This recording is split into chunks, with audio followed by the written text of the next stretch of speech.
For her surgery, Elizabeth chooses Dr. Philip Miller, a New York City plastic surgeon. Elizabeth, how you doing? Come in. Phil Miller, nice to meet you. Come right on in.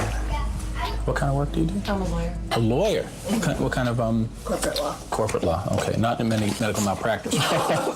Okay. What brings you in today?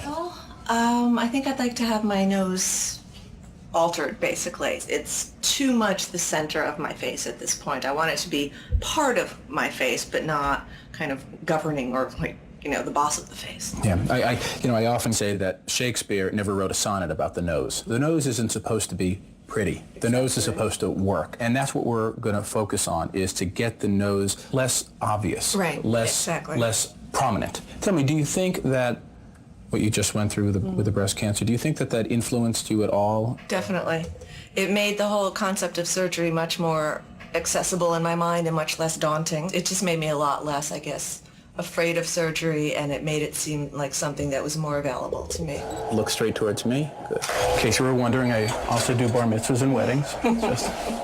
The starting point of the nose is relatively at a very nice location, and then there's a little bit of a bony hump as well as a little cartilage hump. Elizabeth is a good candidate for facial plastic surgery because primarily of her insight and her motivation. You have a very soft face. The other thing I noticed is you have a little bit of a demarcation between the jaw and the chin. It's like 3 segments, kind of. Exactly. And so we want to make a soft transition from one area to the next. And I like doing that with a chin implant, and we can just sort of slide it up and underneath this area right over here and give you a really nice contour.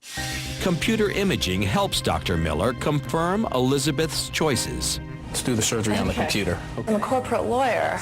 I'm female and I'm blonde, so probably looking older would be better for me professionally than looking younger. What's much more important to me is looking in the mirror and liking what I see. And then we're going to manipulate the nose here, okay? So if we bring the bridge down, but we also bring the tip of the nose back and up, we get a really nice image like that.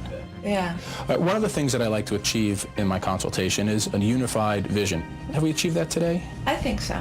Okay, good. And do you feel comfortable with proceeding with the interventions that we've described? Definitely. I'm looking forward to it. And yet she hasn't let it get her down at all. She continues to be really a motivated individual. Okay, let's get started. Relatively small changes can make enormous differences. I think she's going to be thrilled, just thrilled.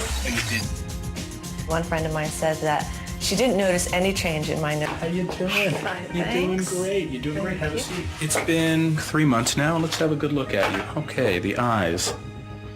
The eyes are healing beautifully. Are you happy with the eyes? Yes, definitely. The nose looks just terrific. I like the contour. I like the balance. It's elegant. It's not too overdone. It doesn't look like a nose job. It's just what we wanted. We wanted something balanced. Okay. We wanted something that would fit your face so that when we looked at you, we saw your eyes. Those big, beautiful blue eyes. I love that. Okay? Thank I'm you. really, really, I like it really too. happy.